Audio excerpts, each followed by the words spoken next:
các bạn. Hôm nay thì công ty cổ phần Marcom Việt Nam xin giới thiệu dòng máy cắt nhôm 2 đầu nhập khẩu nguyên chiếc, máy cắt nhôm 2 đầu M88 của hãng Marcom. Thì máy cắt này có ưu điểm gì và có những chức năng gì thì chúng ta hôm nay sẽ đi vào chi tiết từng bộ phận một. Về tổng quan về máy thì được sơn một màu ghi và một màu trắng sữa. Màu ghi thì rất là khỏe máy và sạch sẽ. Bản điều khiển của máy,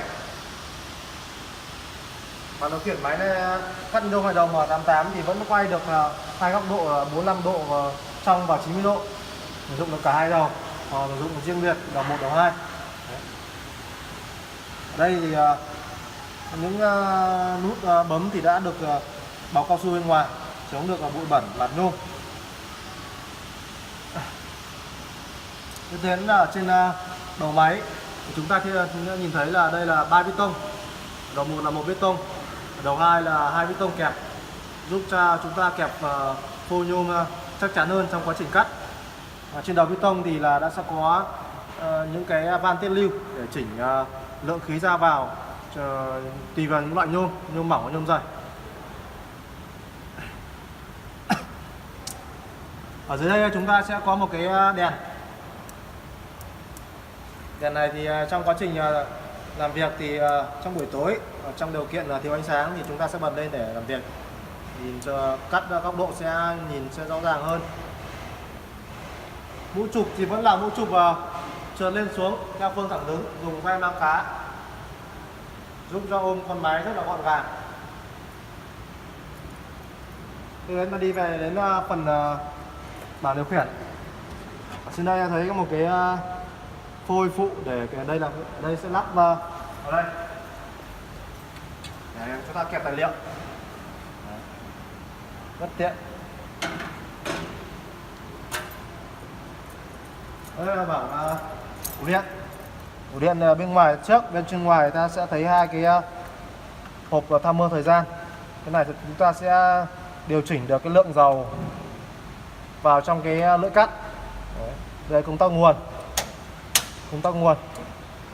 Dưới đây là một cái ngoặc để treo cái súng xịt hơi, đồng hồ áp khí. Đây là trong tủ điện. Tủ điện là chúng tôi sẽ dùng điện chin chính hãng, có tem mã vạch của nhà sản xuất. Điện thì đặc biệt về điện là chúng tôi có thêm hai con rơ le nhiệt bảo vệ motor và con ổn định nguồn 24V. Điện rất an toàn, đánh số tự hết để chúng ta có thể, đây là dòng chính hãng. Ở dưới đây là cái van từ, và chúng ta thấy một cái tay quay phụ. Tiếp đến chúng ta đi đến phần đằng sau máy. Đây các bạn thấy đây là dây mang cá. Dây mang cá này sử dụng trong dòng máy CNC cao cấp.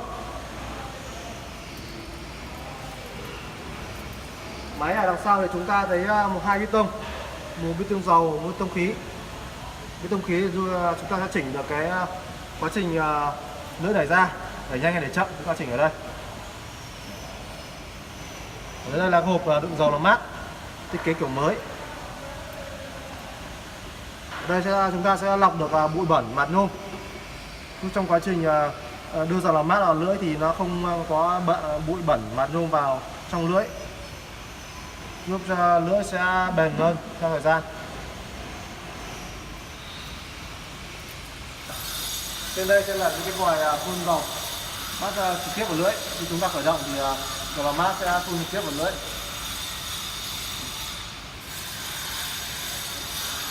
Đằng sau sẽ là những cái xích bảo vệ dây điện và dây hơi, rất là an toàn.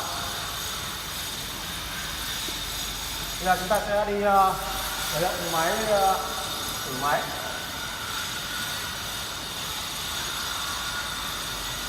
Chuyển góc 5 độ.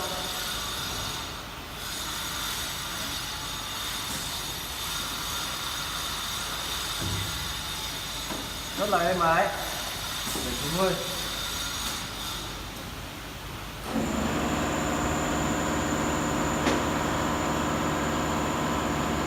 Và chúng ta sẽ cắt thử một inoxafa cho anh em xem.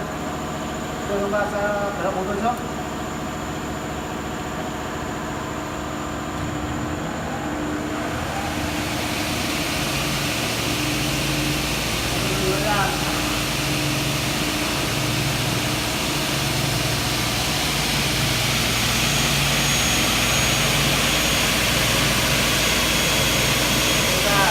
Chúng ta hơi chậm, chúng ta còn ta vào nữa.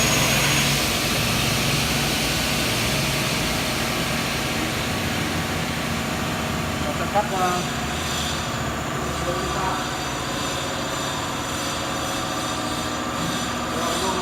nó sẽ cắt thử một đầu máy đầu M88 này.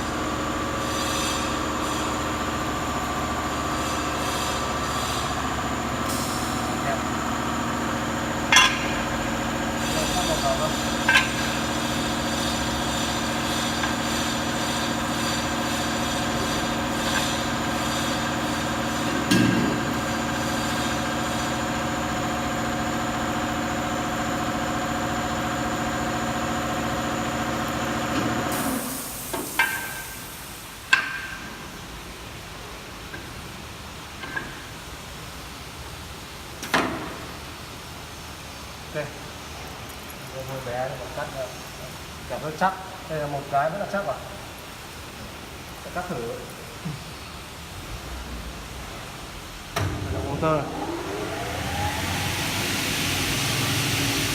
Cắt.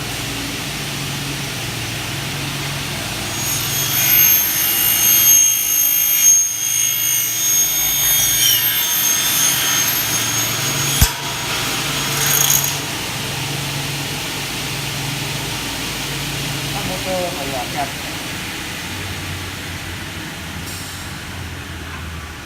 Ta cần lấy cái quả ra.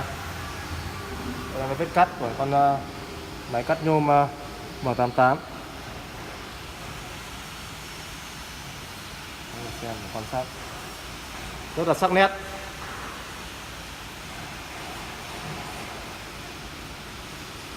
Và phần xong thì tôi đã cùng anh em trải nghiệm và cắt thử máy cắt nhôm hai đầu M88 của công ty cổ phần công nghệ Mapcom Việt Nam. Anh em cần tư vấn thêm thì hãy đến đây công ty chúng tôi, địa chỉ là trang đăng kiểm xe cơ giới Phan Điển, Thanh Trì, Hà Nội. Xin chân thành cảm ơn anh em đã xem video.